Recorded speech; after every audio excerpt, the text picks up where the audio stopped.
Okay everyone, today we are going to solve the numerical on root locus. तो हमारे पास transfer function given है और transfer function is now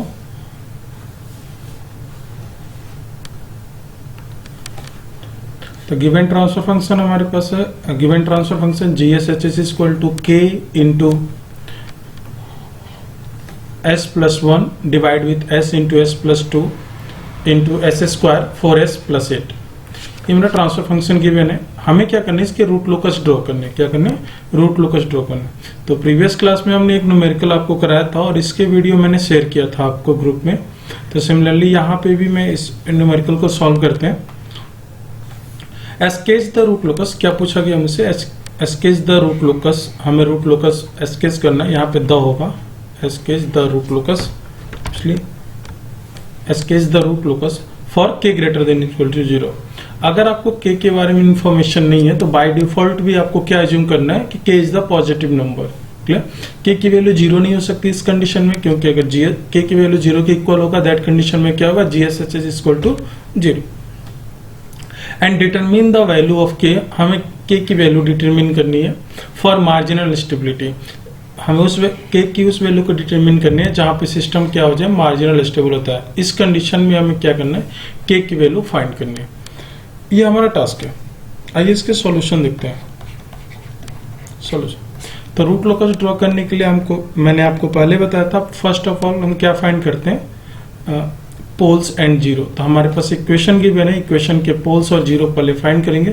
तो first लिखते हैं हमारे पास इक्वेशन क्या है, GSHS इक्वल टू गिवन है k into S plus 1 divide with, हर एक प्रॉब्लम में आपको यही प्रोसेस करना है, S प्लस 2 रूट लोकस के लिए। Clear, S square 4S plus 8, ये हमारे पास प्रॉब्लम गिवन है। नाउ अगर मैं आपसे पूछूं what is the poles and zero, तो पहले आपको क्या फाइंड करना है, पोल्स। कि हमारे जो भी क्वेश्चन गिवन है उसके पोल क्या है। अगर मैं पोल के बारे में बात करूं तो पोल्स ऑफ द सिस्टम, तो now poles of the system मेरे पास क्या होंगे, obviously S equal to 0, S equal to -2 और इसके जो भी रूट्स होंगे वही मेरे पोल होंगे। तो नाउ अगर इसे सॉल्व कीजिएगा तो आपको पोल क्या मिलेंगे, 0, -2 and -2 plus -2j। Plus -2j को हम क्या लिख सकते हैं, इसको ब्रेक कर लेते हैं तो मेरे पास क्या हो जाएगा, -2 प्लस 2j कॉमा -2 यही होगा। मैंने इसको सॉल्व किया। आप कैसे, -b plus -√b square -4ac divide with 2a।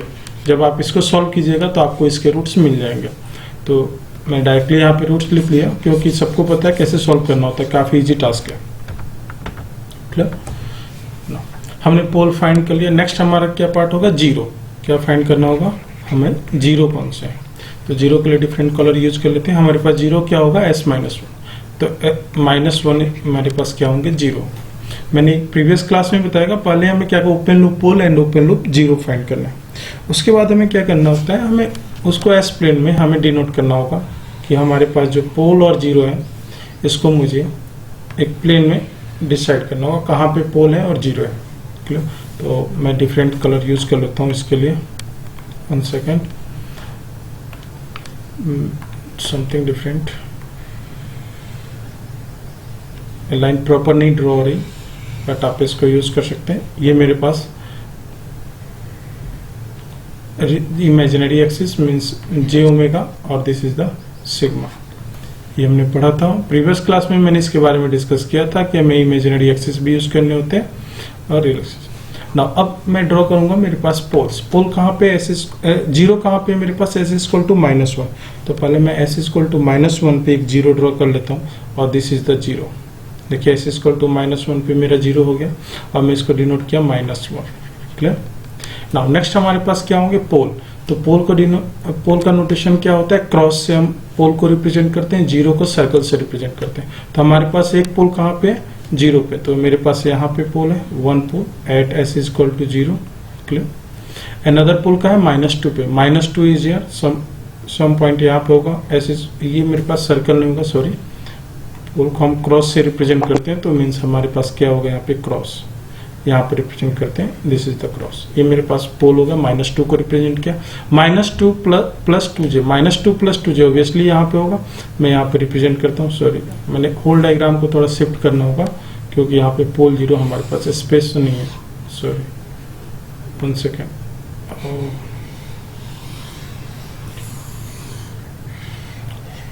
Okay, मैं यहाँ पे शिफ्ट कर लिया, हमें स्पेस की रिक्वायरमेंट थी। क्लियर? आगे ये -2 हो गया, दिस इज द -2, ये मेरे पोल्स होंगे। क्रॉस से हम पोल को रिप्रेजेंट करते हैं। अगेन हमारे पास पोल क्या है, -2 प्लस 2j, -2 प्लस 2j, तो -2 प्लस 2j यहाँ पे पोल होगा, तो ये मेरा हुआ -2 प्लस 2j। तो इस पोल को मैं डिनोट कर लेता हूँ -2 plus 2j, -2 plus 2j। Clear? Similarly हमारे पास एक और पोल है -2 माइनस j, तो उसके लिए हमें नोटेशन यूज करना होगा -2 माइनस j। तो सॉरी, ये प्रॉब्लम हो रही है।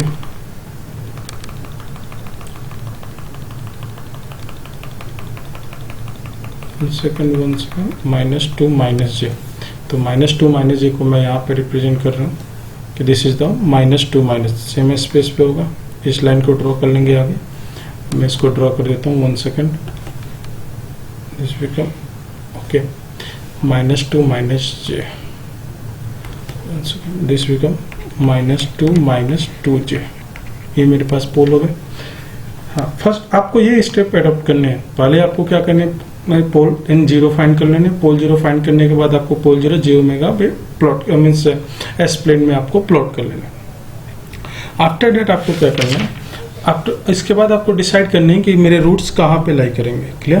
तो पहले रूट कहाँ पे लाई करेंगे, इसके लिए हमें क्या फाइंड करना होगा कि हमारे पास एंगल सेंट्रॉयड और एंगल ऑफ असिम्प्टोट, ये फाइंड करना होता है। तो पहले हम फाइंड करते हैं हमारे पास सेंट्रॉयड कहाँ पे है। क्लियर? तो सेंट्रॉयड पहले फाइंड करेंगे, देन एंगल ऑफ असिम्प्टोट भी फाइंड करेंगे। क्लियर?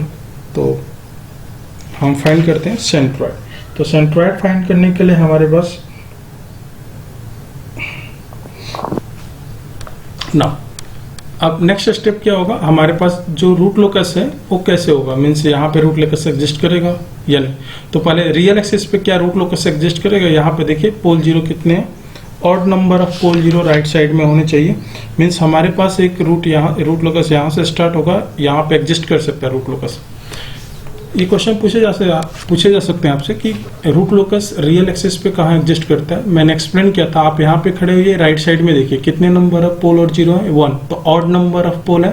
तो जब ऑड नंबर ऑफ पोल और 0 होंगे मीन्स इस लोकेशन -1 और s = 0 के बीच में मेरा रूट लोकस लाई करेगा, क्योंकि राइट साइड में क्या है, ऑड नंबर ऑफ हमारे पास पोल है। बट यहाँ पे जब आप खड़े होंगे तो आप राइट साइड में देख रहे हैं, तो आपको कितने पोल और कितने 0 मिले, 1 पोल और 1 0, टोटल कितने हुए 2। तो सिंस यहाँ पे खड़े होने के बाद हमें 2 पोल मिल रहे हैं या 2 0 मिल रहे हैं या 1 पोल 1 0 मिल रहे हैं, टोटल नंबर कितने होंगे 2।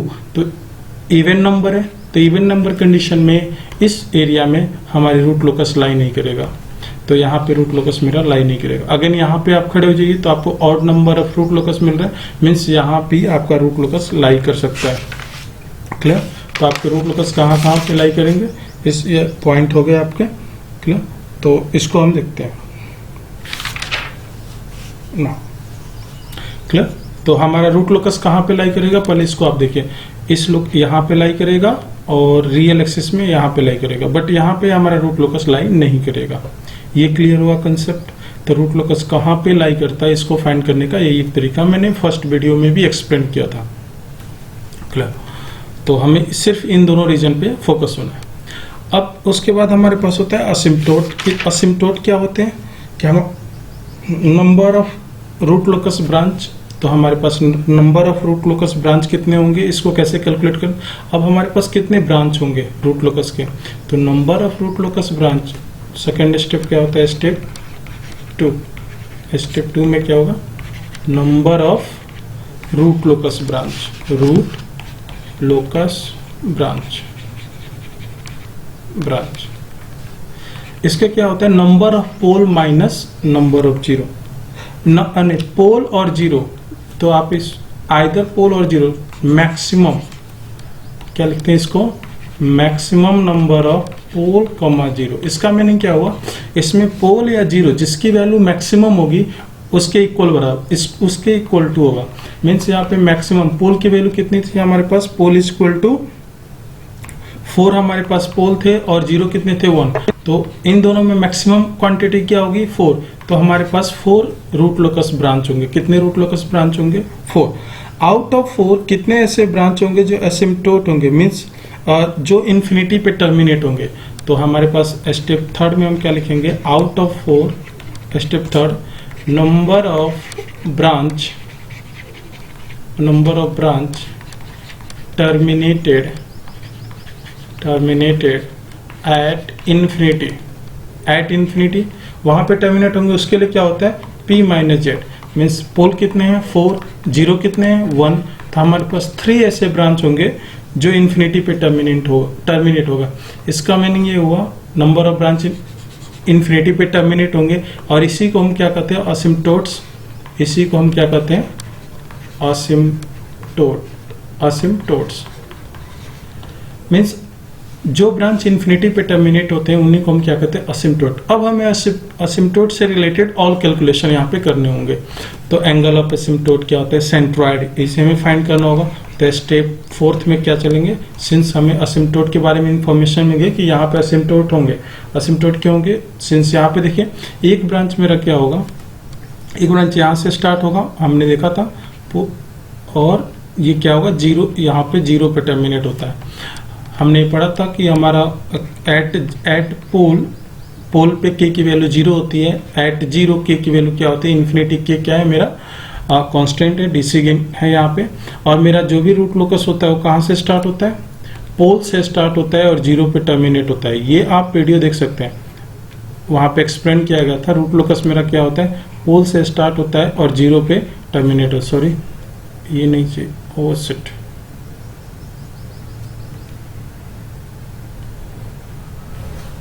one second.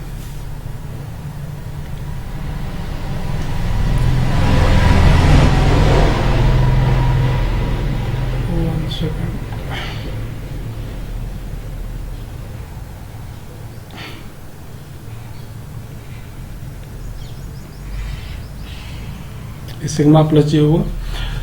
आप रूट लोकस ब्रांच कहाँ से स्टार्ट होता है, पोल से स्टार्ट होता है और जीरो पे टर्मिनेट होगा। तो हम यहाँ पे देखते हैं हमारे पास पोल से स्टार्ट होगा, मीन्स ये पोल है, पोल से स्टार्ट होगा और जीरो पे टर्मिनेट होगा। मीन्स अगर मैं के की वैल्यू इंक्रीज करूंगा तो मेरा रूट्स जो k s is equal to zero पे है इस डायरेक्शन में मूव करेगा और यहाँ पे टर्मिनेट हो जाएगा। ये हमने पढ़ा था। तो हमारे पास एक ब्रांच यहाँ पे होंगे। कितने ब्रांच होंगे, एक ब्रांच मेरा ये होगा जिसका डायरेक्शन क्या होगा, इस डायरेक्शन में मूव करेंगे। क्लियर, हमने डायरेक्शन बना दी। तो हमारे पास कितने रूट लोकस ब्रांच होंगे 4। आउट ऑफ 4 1 ब्रांच तो हमने आइडेंटिफाई कर लिया कि एस इक्वल टू जीरो से स्टार्ट होगा, एस इक्वल टू जीरो से स्टार्ट होगा, एस इक्वल टू -1 पे टर्मिनेट होगा। मीन्स पोल से स्टार्ट होगा और जीरो पे क्या होगा, टर्मिनेट होगा। क्लियर, ये समझ में आ चुका ना। अब ये जो 3 ब्रांच मेरे पास है, अब ये 3 ब्रांच का एसिम्प्टोट है। तो एसिम्प्टोट के लिए हमें क्या चाहिए, एंगल ऑफ एसिम्प्टोट चाहिए एंड सेंट्रॉइड चाहिए। तो पहले हम सेंट्रॉइड कैलकुलेट कर लेते हैं। सेंट्रॉइड क्या होते हैं, जहां पे एसिम्प्टोट के एंगल रियल एक्सिस को इंटरसेक्ट करता है, उस कंडीशन को, उसे हम उस पॉइंट को क्या कहते हैं, सेंट्रॉइड। तो आप सेंट्रॉइड को हम कैलकुलेट करें, सेंट्रॉइड क्या होगा, sum of real part of pole minus real part of zero, pole minus zero. ये थ्योरी क्लास में मैंने बता रखा है, इसलिए मैं डायरेक्टली यूज कर रहा हूँ, यहाँ पे ज्यादा उसके बारे में एक्सप्लेनेशन नहीं देता हूँ। डेल पी क्या है, रियल पार्ट ऑफ पोल और रियल पार्ट ऑफ जीरो। तो अगर मैं रियल पार्ट ऑफ पोल के बारे में बात करूं तो रियल पार्ट ऑफ पोल मेरे पास कितने हैं, मेरे पास पोल और उसके रियल पार्ट आप देखिए। तो पोल्स क्या है, ये मेरे पोल्स हैं, इसके रियल पार्ट देखिए 0, -2 और -2। तो हमारे पास टोटल रियल पार्ट ऑफ पोल का सम क्या हो जाएगा, -2 माइनस का 8। क्लियर, तो हमारे पास ये क्या हो जाएगा, -8 sum of real part of पोल।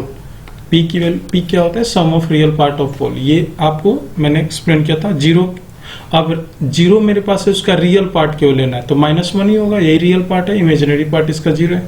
तो माइनस माइनस 1, तो ये क्या हो जाएगा, प्लस का 1 हो जाएगा क्योंकि माइनस है हमें। अब pole minus 0, number of pole minus 0, तो पोल माइनस 0 की वैल्यू क्या है 3, तो ये क्या होगा -7/3। -7/3 की वैल्यू क्या होगी -1 okay p minus z real part of pole, real part of 0,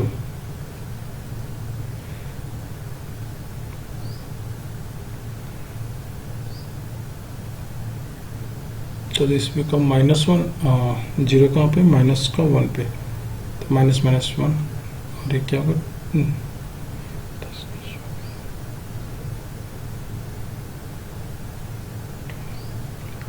ठीक है। तो हमारे पास क्या -1 -2 plus +2 -8 -7/3, this become 2 point something होगा ना, this become 2 point, 1 second, this become -2.66, यही होगा मेरे पास 2.66। एक बार आप ऐड कर लीजिए उसको, हमारे पास क्या है, नहीं -2 माइनस का 6 होगा, oh sorry, -2 this become minus का 6, this become -6 this become minus का 5, दिस बिकम माइनस का 5/3, -5/3 means 1.33, right, 1.66, clear, this become 1.66 -1.66, ये मेरे पास क्या हुआ, सेंट्रॉइड हो गया। तो रियल -1.66 हम यहाँ पे ड्रॉ करेंगे, एक एक स्टेप को कैलकुलेट करेंगे और इसको हम ड्रॉ करते जाएंगे। तो -1.66 यहाँ पे होगा, ये मेरा -1.66 होगा, इस पॉइंट को मैं डॉट से इस तरह से मर्ज किया, ये मेरा 1.66 पॉइंट है, क्लियर, इसका मैं नेम देता हूँ, यही मेरा क्या है, सेंट्रॉइड है 1.66 माइनस का, क्लियर। अब एंगल ऑफ एसिम्पटोट क्या होते हैं, सेंट्रॉइड से ही, तो ये जो हमारे 3 एसिम्पटोट है सेंट्रॉइड से ही तो पास होंगे, क्लियर। तो हम यहाँ पे क्या कैलकुलेट करेंगे, हमारे पास सेंट्रॉइड की क्या वैल्यू है, तो सेंट्रॉइड पहले कैलकुलेट करते हैं, देन हम डिसाइड करते हैं। तो सेंट्रॉइड क्या होगा, एंगल ऑफ एसिम्पटोट। अब मुझे क्या कैलकुलेट करना होगा, स्टेप 4 में, step 5, angle of asymptote, angle of asymptotes, angle of एसिम्पटोट्स।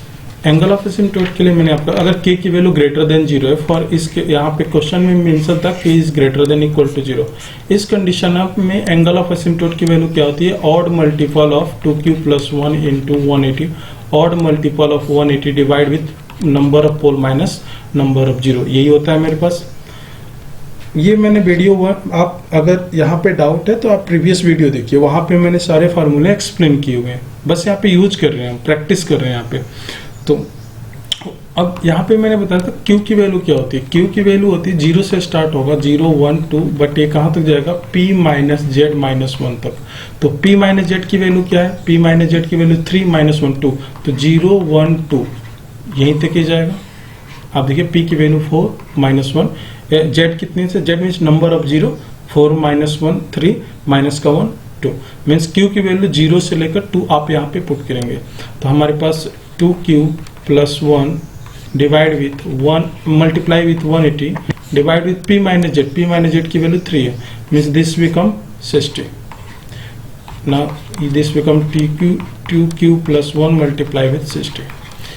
आप Q की वैल्यू 0 पुट कीजिए, Q की वैल्यू 1 पुट कीजिए, Q की वैल्यू 2 पुट कीजिए। Q = 0 पे 0 डिग्री, Q = 1 पे क्या हो जाएगा 60 डिग्री, Q = 2 पे क्या हो जाएगा 120 डिग्री, क्लियर। यही मेरे पास हो, मैं 0 डिग्री 60 डिग्री 120 डिग्री, और Q = 0 पे हमने पुट किया 0 degree 60 degree and 180 degree, clear. तो हमारे पास, अब इसको सॉल्व करते। अब मेरे पास क्या हुआ, यहाँ तक कोई डाउट नहीं होना चाहिए, क्लियर। और सॉरी 180 डिग्री, ये 180 डिग्री होगा।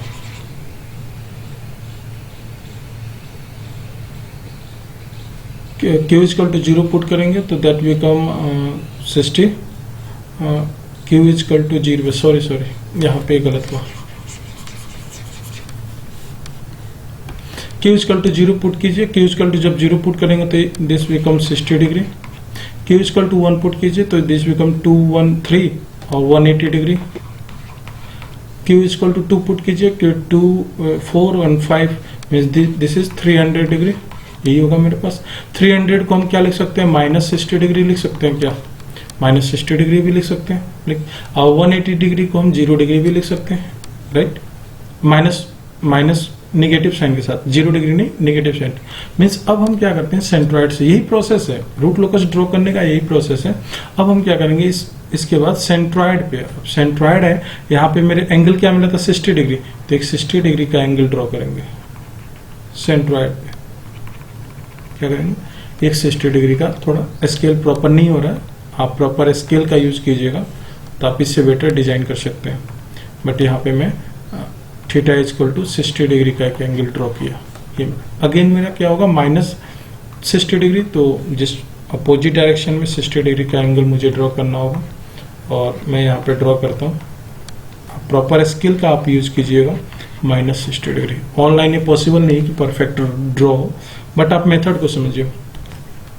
यहाँ पे होगा अगेन 1 सेकेंड, ये मुझे बार बार डिस्टर्ब कर रहा है, ये पोल यहाँ पे है, आप एज्यूम कीजिए कि हमारे पास जो ये पोल है यहाँ पे है, क्लियर। इसके बाद हमें क्या ड्रॉ करना होगा, 60 -60, ये मेरा थीटा है, इसको क्या होगा, ये देट बिकम -60 डिग्री या 300 और 180 डिग्री। अब एक और एंगल मुझे ड्रॉ करना होगा, यहाँ पे डॉटेड लाइन से इसको ड्रॉ करेंगे, किससे, डॉटेड लाइन से हमने ड्रॉ किया, और ये मेरा क्या हुआ, थीटा इक्वल टू 180 डिग्री। अब क्वेश्चन होता है इसको हमने ड्रॉ क्यों किया, मैंने इसको ड्रॉ इसलिए किया, जो हमारे पास रूट लोकस का ब्रांच तो मिल गया था, जो s इक्वल टू 0 से स्टार्ट हुआ है, s इक्वल टू -1 पे टर्मिनेट हुआ, ये हमारा ब्रांच यहाँ पे मिल गया था, क्लियर। उसके सिंस टोटल ब्रांच 4 थे, आउट ऑफ 4 एक ब्रांच मुझे मिल गया, बट थर्ड ब्रांच और 3 ब्रांच जो रिमेनिंग है ये सिम्टोट है, मेन से इन्फिनिटी पे टर्मिनेट होंगे, क्लियर, पोल से स्टार्ट होंगे और इन्फिनिटी पे टर्मिनेट होंगे, ये बात सही है। बट ये इन्फिनिटी पे टर्मिनेट होंगे तो डायरेक्शन क्या होगा, किस डायरेक्शन में टर्मिनेट होंगे, किस डायरेक्शन में, मीन्स यहां से स्टार्ट होंगे तो ऐसे जाएंगे या ऐसे जाएंगे या इस तरह से मूव करेंगे या किस डायरेक्शन में जाएंगे, ये हमें फाइंड करना है, क्लियर। इसीलिए हमने क्या किया, एंगल ऑफ असिम्प्टोट ड्रॉ किया। एंगल ऑफ असिम्प्टोट क्या होगा, मीन्स अब जो यहाँ से ब्रांच इस डायरेक्शन में जाएगा तो ये जो ब्रांच हमारा थीटा इक्वल टू 60 डायरेक्शन में जाएगा, बट यहाँ भी पॉसिबिलिटी है, थीटा इक्वल टू 60 ये भी एक डायरेक्शन हुआ, एक ये भी मेरा डायरेक्शन हुआ, और थीटा इक्वल टू 60 डिग्री ये भी एक डायरेक्शन हुआ। तो मेरा ब्रांच यहाँ से स्टार्ट होगा अगर इस पोल से, तो किस डायरेक्शन में मूव करेगा, 60 डायरेक्शन में, बट उसके स्टार्टिंग जो मूवमेंट होगा वो किस डायरेक्शन में होगा, ये मुझे आइडेंटिफाई करना होगा, क्लियर। तो अब इसके लिए कैलकुलेट करने के क्या यूज करेंगे, एंगल ऑफ डिपार्चर, क्योंकि यहाँ से हमारा ब्रांच डिपार्चर होगा तो एंगल ऑफ डिपार्चर, और मैंने आपको बताया था एंगल ऑफ डिपार्चर किसके लिए कैलकुलेट करते हैं, सिर्फ कॉम्प्लेक्स पोल और जीरो के लिए, क्लियर। और एक ब्रांच मेरा क्या है, थीटा इक्वल टू 180 डिग्री की तरफ टर्मिनेट होगा, मीन्स यहाँ से एक ब्रांच मेरा ओपन होगा और ये रूट लोकस इस डायरेक्शन में मूव करेगा, क्योंकि 180 है और 180 पे ये मेरे पास पोल में, मैंने कहा था मेरा एक ब्रांच यहाँ पे होगा स्टार्टिंग में वीडियो में, तो यहाँ पे कहाँ पे टर्मिनेट होगा, k इक्वल टू इन्फिनिटी पे, कहाँ पे टर्मिनेट होगा, k इक्वल टू इन्फिनिटी पे। और यहाँ पे k की वैल्यू क्या थी, एट पोल k की वैल्यू एवरीवन नो 0 होता है, वी नोटेड, मैंने स्टडी क्लास में भी डिस्कस किया था, एट पोल k की वैल्यू क्या होती है 0, ऑलरेडी मैं यहाँ नोट कर चुका हूँ। एट 0 k की वैल्यू इन्फिनिटी, मीन्स यहाँ भी k की वैल्यू क्या होगी इस पोल पे, at this pole k equal to 0 और at this pole k equal to 0, ये आपको पता है, इस क्लास मैंने प्रीवियस क्लास में एक्सप्लेन किया था। अब मेरे पास क्या होगा, एंगल ऑफ डिपार्चर कैलकुलेट करना होगा, मीन्स यहाँ से जो हमारा ब्रांच मूव करेगा वो किस डायरेक्शन में मूव करेगा। तो एंगल ऑफ डिपार्चर के लिए कैलकुलेशन के लिए मैंने आपको कंसेप्ट बताए थे, लेकिन आप यहाँ भी देख लीजिए।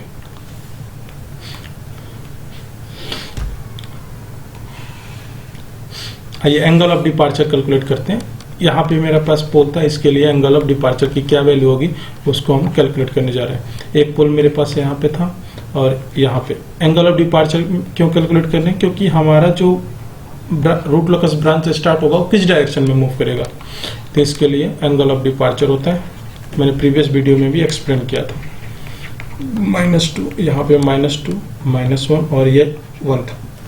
आपको वहीं पे साइड में कैलकुलेट कर देना है, क्योंकि यहाँ पे हमारे पास स्पेस नहीं था। सॉरी, ये क्या हुआ, यहाँ पे मेरे पास स्पेस नहीं था तो इसलिए हमने मैंने वहां पे कैलकुलेट किया। क्लियर? तो यहाँ पे देखिए एंगल ऑफ डिपार्चर के लिए नो हमें क्या करना था, एंगल ऑफ डिपार्चर मैंने कहा था किसी भी पोल पे, अगर मैं इस पोल पे एंगल ऑफ डिपार्चर कैलकुलेट करने जा रहा हूँ, आप यहाँ पे केयर कीजिए, मैं पोल ए है इस पे एंगल ऑफ डिपार्चर कैलकुलेट करने जा रहा हूँ। यहाँ से ब्रांच मेरा मूव करे तो किस डायरेक्शन में, तो पहले हम क्या करेंगे, एक लाइन ड्रॉ कर लेते हैं इस पोल से लिए ऑल पोल तक। क्लियर? अब हमारे पास एंगल ऑफ डिपार्चर को theta D, theta means angle, D for departure 180 plus sometime phi Z minus phi P. अब यहाँ पे देखिए फाई जेड क्या है, यहीं पे कैलकुलेट करना। फाई जेड क्या होता है, यहाँ पे जीरो, जो जीरो है वो हम इस पोल पे कितना एंगल क्रिएट करता है। तो मीन्स अगर ये मेरा, अगर इस लाइन को मैं ड्रॉ करूं तो मुझे इस एंगल को कैलकुलेट करना होगा, यही मेरा फाई जेड होगा, फाई जेड यही होगा। क्लियर? तो आप फाई जेड को कैलकुलेट कीजिए, मैं यहाँ पे ग्रीन लाइन से यूज करता हूँ, और ये मेरा एंगल जो होगा ये मेरा क्या होगा, फाई जेड होगा। मीन्स आपको ये एंगल कैलकुलेट करना है। तो अगर मैं इस एंगल को कैलकुलेट कर लूँ और -180 कर दूं तो ये एंगल मुझे मिल जाएगा। क्लियर? तो आप फाई जेड की वैल्यू कैलकुलेट करने के लिए आप देखिए क्या कर सकते हैं। तो फाई जेड इक्वल टू क्या होगा, फाई जेड यहाँ पे क्या है 2, राइट, और ये एम्पलीट्यूड 2 है और बेस की वैल्यू -1 है, तो 2/1 और 180। तो मैं फाई जेड क्या लिखूंगा, 180 माइनस tan इनवर्स 2, ये लिख सकते हैं क्या। आप देखिए ये मेरा क्या है, इस एंगल को कैलकुलेट किया, मुझे इस एंगल को कैलकुलेट कर, तो 180 माइनस 2। तो अगर मेरे आपके पास कैलकुलेटर हो तो आप कैलकुलेट करिए, वहाँ पे tan इनवर्स 2 की वैल्यू क्या, मैं कैलकुलेट करता हूँ tan inverse 2, right, 180 minus answer means अगर आप कैलकुलेटर से कैलकुलेट कीजिएगा तो ये वैल्यू आपको क्या मिल रही है, 1 मेरे पास कैलकुलेटेड है 116.56, ये वैल्यू आपको मिल रही होगी। मैंने फाई जेड को कैलकुलेट किया। क्लियर? ये क्लियर हो चुका ना। अब मैं इसको रफ कर देता हूं। अब फाई पी, ये क्या है, फाई पी मीन्स जो भी एंगल क्रिएट हुआ ड्यू टू द पोल। तो अब मेरे पास कितने पोल है, नंबर ऑफ पोल है, तो यहाँ पे एक ब्रैकेट साइन यूज कर लेते हैं। इस पोल के द्वारा एंगल क्रिएटेड बाय दिस पोल। अब मैं इसको रिमूव कर देता हूँ, इस पॉइंट को आप रिमूव नहीं करेंगे, आप पेंसिल का यूज करेंगे। अब इस पॉइंट पे कैलकुलेट, अब आपको क्या कैलकुलेट करना है, इस एंगल को कैलकुलेट करना है ड्यू टू पोल 1, इस एंगल को कैलकुलेट करना है। तो इसको कैलकुलेट करने के लिए आपको क्या करना होगा, मीन्स देखिए अगर मैं इस एंगल को कैलकुलेट कर लूँ और 180 माइनस कर दूँ तो सॉल्व हो जाएगा। तो 180 माइनस tan इनवर्स क्या होगा, एम्पलीट्यूड 2 और 2 means tan inverse 2 means 1, tan inverse 1 means 45 means 135 means angle created by this pole is 135 plus, देखिए ऐड होगा, पोल जो भी है उनका ऐड होगा। ये पोल मेरा कितना एंगल क्रिएट करेगा, 90 डिग्री, तो आप 90 डिग्री यहाँ पे ऐड कीजिए, प्लस ये पोल मेरा कितना क्रिएट करेगा, आप ऐसे ड्रॉ कीजिए पैरेलल टू एक्स एक्सिस, ये एंगल कितना हुआ 90 डिग्री मीन्स ये भी मेरा 90 डिग्री क्रिएट करेगा। यही मेरा कैलकुलेशन होगा। क्लियर? कोई दिक्कत नहीं होनी चाहिए। ओके नाउ तो मेरा अगर आप इसको सॉल्व करेंगे तो आप एंगल ऑफ डिपार्चर आपको जो वैल्यू मिलकर आ रही है वहां पे वो आ रही है -18.44 डिग्री, -18.44 डिग्री। अब मुझे मिल गया। इसी तरह आप एंगल ऑफ डिपार्चर जब इस पोल के लिए कैलकुलेट करेंगे, यहाँ पे एंगल ऑफ डिपार्चर, तो आपको क्या मिलेगा, थीटा डी 2 इसको कहते हैं और इसको 1 मैंने कहा, 1 मीन्स यहाँ पे कैलकुलेट किया था 2, इस ये मिलेगा प्लस 18.44। तो आप सिर्फ एक को कैलकुलेट कीजिएगा, अगर एक प्लस है तो दूसरा माइनस होगा, एक माइनस है तो प्लस होगा। मीन्स अब आते हैं अपने प्रॉब्लम पे, ये प्रॉब्लम का ही पार्ट है। मीन्स अब मुझे यहाँ पे एक -18.44 18.44 का एंगल ड्रॉ करना है। क्या? माइनस 18.44, डॉटेड लाइन से ही करेंगे। हाँ, याद रखिए, या पेंसिल का यूज करेंगे। माइनस 18.44 मैंने एक एंगल ड्रॉ किया। ये एंगल की, इस angle, what is the value of this angle is minus 18.44 मैंने ड्रॉ किया डिग्री। ये एंगल ऑफ डिपार्चर है this point, theta D is equal to, clear. Similarly यहाँ पे एंगल ऑफ डिपार्चर हमने कैलकुलेट किया प्लस 180 प्लस 18.44, तो मीन्स यहाँ पे एक एंगल हमें ड्रॉ करना होगा, मीन्स यहाँ पे, और ये एंगल क्या होगा, this angle is plus 18.44 degree. अब एंगल ऑफ डिपार्चर में, एंगल ऑफ डिपार्चर मीन्स यहाँ से जो ब्रांच स्टार्ट होगा, अगर मैं इसको डिफरेंट कलर का, ब्लैक कलर का यूज कर रहा हूँ, यहाँ से जो ब्रांच स्टार्ट होगा वो इसको फॉलो करेगा ऐसे, माइनस 18 को फॉलो करते हुए और इसके पैरेलल होते हुए यहाँ पे इस तरह से मूव करेगा। ये मेरा असिम्प्टोट हो गया। और ये कहाँ पे टर्मिनेट होगा ब्रांच? इन्फिनिटी पे, इन्फिनिटी पे टर्मिनेट होगा। और at infinity what is the value of के? एट इन्फिनिटी वैल्यू ऑफ के इज इन्फिनिटी। जीरो पे टर्मिनेट होगा, और जीरो कहाँ पे? इन्फिनिटी पे, और उस पॉइंट पे के की वैल्यू क्या होगी? इन्फिनिटी होगी। मीन्स हमने एंगल ऑफ डिपार्चर क्यों कैलकुलेट किया? क्योंकि मुझे एग्जैक्ट ब्रांच का डायरेक्शन पता चले कि यहाँ से जब ब्रांच मेरा रूट लोकस स्टार्ट होगा वो किस डायरेक्शन में मूव करेगा। ऐसे भी तो मूव कर सकता था जैसा मैंने एक्सप्लेन किया था, बट वैसा नहीं हो सकता क्योंकि हमें एक प्रॉपर फॉलो करना होगा। सेम कंसेप्ट यहाँ भी यूज करेंगे। एंगल ऑफ डिपार्चर मीन्स यहाँ से भी हमारा जो ब्रांच स्टार्ट होगा इसी एंगल को फॉलो करेगा, और बट ये असिम्प्टोट तो ये से इसके पैरेलल हो जाएगा, मीन्स इस तरह से मूवमेंट होगा। यहाँ से मेरा, अगर आप के की वैल्यू इंक्रीज करोगे, के की वैल्यू आपने इंक्रीज किया तो आपका रूट लोकस इस तरह से मूव किया, और के इक्वल टू ये कहाँ पे जाएगा? इन्फिनिटी पे। इन्फिनिटी पे आपको जीरो मिलेगा, और के इक्वल टू वहाँ पे जीरो पे वैल्यू क्या होती है? के इक्वल टू इन्फिनिटी। तो इस तरह से आपका रूट लोकस ये हमने डिजाइन कर लिया। ये मेरा रूट लोकस डिजाइन हो गया, क्लियर। ये मेरा क्या था? रूट लोकस डिजाइन हो गया। जो भी हमने, हमारे पास प्रॉब्लम था उसका रूट लोकस है, मीन्स ये शायद अब आपको क्लियर विजुअल होगा। रूट लोकस हमने डिजाइन कर लिया। मीन्स अब देखिए एक्सप्लेनेशन इसका, देखिए मैंने जो कैलकुलेट किया था, मैंने कहा था मेरे पास, एक बार मेरे पास number of root locus branch कितने होंगे? 4। आइए हम कैलकुलेट करते हैं number of root locus branch क्या होते हैं, शायद यहाँ पे आपको ज्यादा क्लियर हो जाएगा। मैं कैलकुलेट करता हूँ number of root locus branch, और ये 4 कैसे हैं मैं आपको दिखा रहा हूँ। तो मैं डिफरेंट कलर यूज कर लेता हूँ, और यहाँ पे मैं कलर यूज करता हूँ, ठीक है, रेड यूज कर लेते हैं, रेड कलर यूज करते हैं। देखिए कितने हैं? एक ब्रांच यहाँ पे 1 2 3 और 4। देखिए आप, मैंने क्या कहा था? Number of root locus branch, maximum of pole और जीरो। पोल और जीरो में जो मैक्सिमम होगा वही वैल्यू होगा। तो पोल जीरो में मैक्सिमम जो वैल्यू है pz equal to 1, maximum value p comma z, maximum value क्या हो जाएगी? 4। तो हमारे पास 4 यहाँ पे रूट लोकस ब्रांच हो गए, ये आपको दिख गया 4, क्लियर। अब इसको मैं आउट ऑफ 4 मैंने कहा था number of branch terminated at infinity कितने होंगे? 3। तो देखिए आप 3 ऐसे ब्रांच है जो इन्फिनिटी पे टर्मिनेट हो रहे होंगे। कौन कौन से? इस ब्रांच को देखिए, branch number 3, branch number 4, branch number 2। ये कहाँ पे टर्मिनेट हो रहे हैं? इन्फिनिटी पे टर्मिनेट हो रहे हैं। और ऐसे ही ब्रांच जो इन्फिनिटी पे टर्मिनेट होते हैं उसी को हम क्या कहते हैं? असिम्प्टोट्स। उसी को क्या कहते हैं? असिम्प्टोट्स। तो यहाँ तक मुझे ये पता चला था कि असिम्प्टोट मेरे 3 पे होंगे, मीन्स 3 ब्रांच ऐसे होंगे जो असिम्प्टोट है या इन्फिनिटी पे टर्मिनेट होंगे, सॉरी। अब स्टेप 4 में मैंने कहा था जब असिम्प्टोट हैं तो उनके सेंट्रॉइड मीन्स वो कहाँ से, उनका डायरेक्शन क्या होगा, तो हमने सेंट्रॉइड को कैलकुलेट किया। सेंट्रॉइड कैलकुलेट करने के बाद हमने डायरेक्शन को फाइंड किया कि हमारे असिम्प्टोट के डायरेक्शन क्या होंगे। डायरेक्शन होने के बाद हमने देखा कि यहाँ ये मेरा कॉम्प्लेक्स पोल है, तो यहाँ से एंगल ऑफ डिपार्चर कैलकुलेट किया। एंगल ऑफ डिपार्चर के लिए मैंने ये आपको बताया था किस तरह से कैलकुलेट करने फार्मूला। अब कोई एक ही पॉइंट पे आप कैलकुलेट कीजिए, अदर क्या होगा, इसके सिमेट्रिक होगा या सिमेट्रिक होगा, मीन्स अगर ये प्लस होगा तो यहाँ माइनस, माइनस होगा तो ये प्लस हो जाएगा, क्योंकि ये कॉम्प्लेक्स कंजुगेट ऑफ पोल्स होते हैं, क्लियर। हमेशा आपको यही मिलेंगे।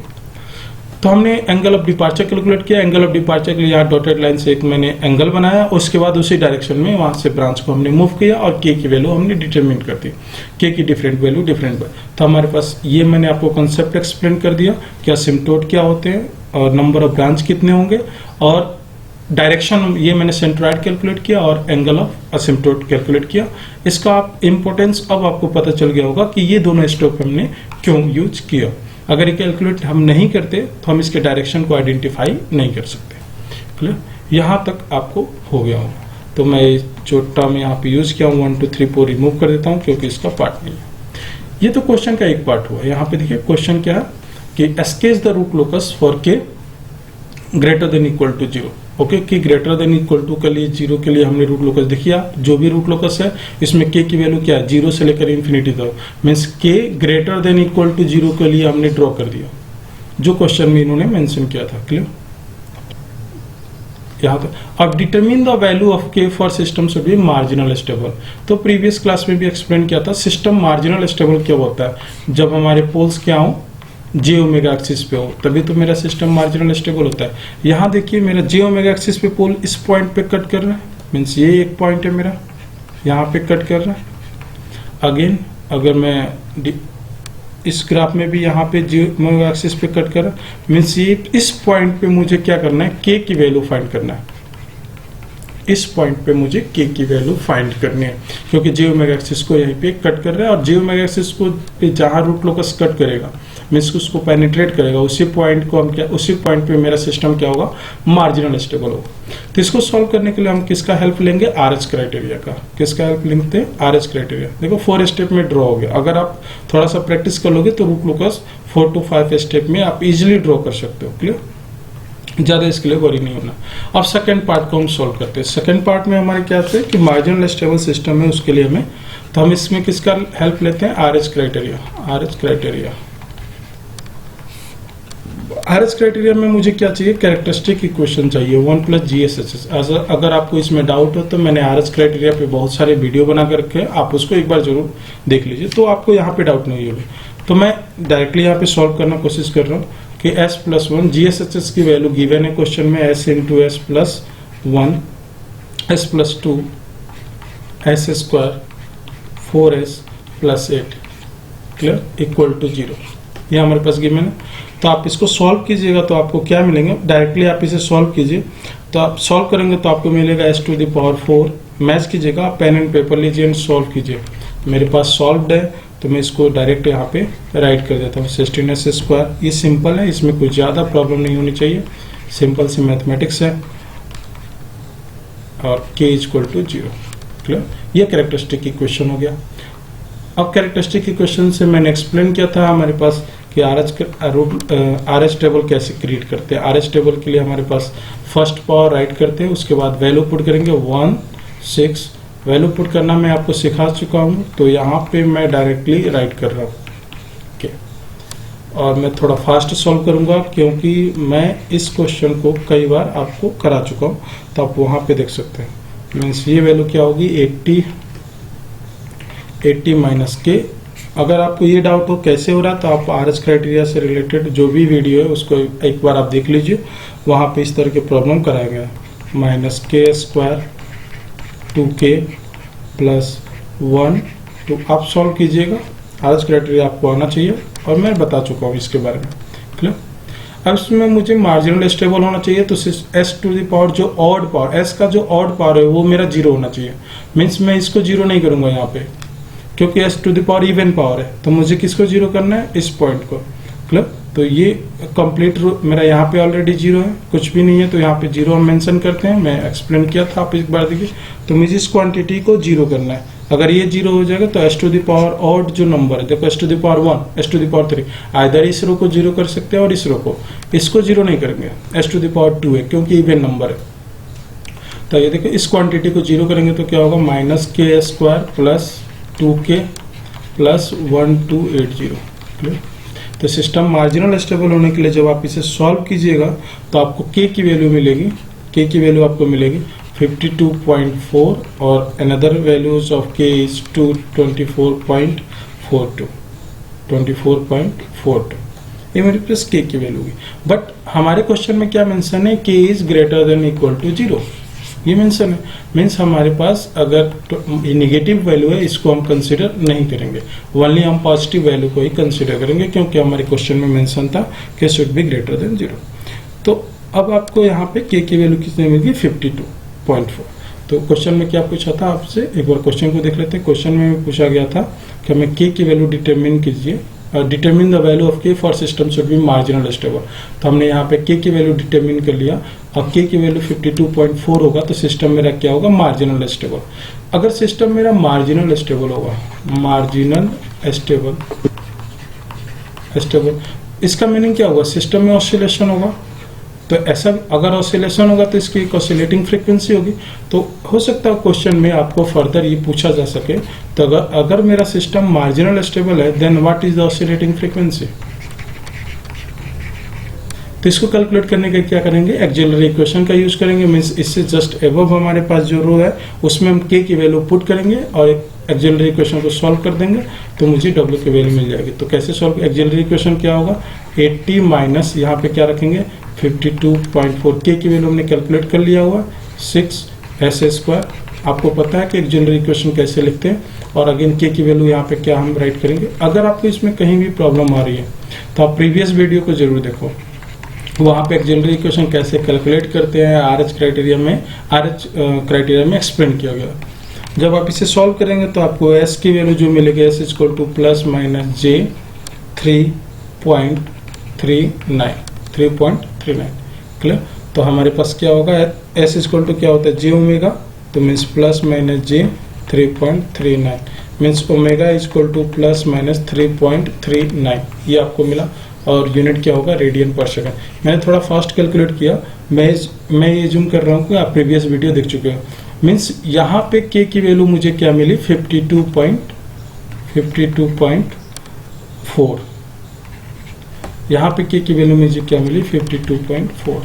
और इसी पॉइंट पे ओमेगा की वैल्यू मुझे, s की वैल्यू क्या मिली, s की अगर वैल्यू आपको कैलकुलेट करने को आपने कैलकुलेट किया था तो माइनस j 3.39, और ओमेगा की वैल्यू ऑब्वियसली कंपेयर करोगे तो 3.39।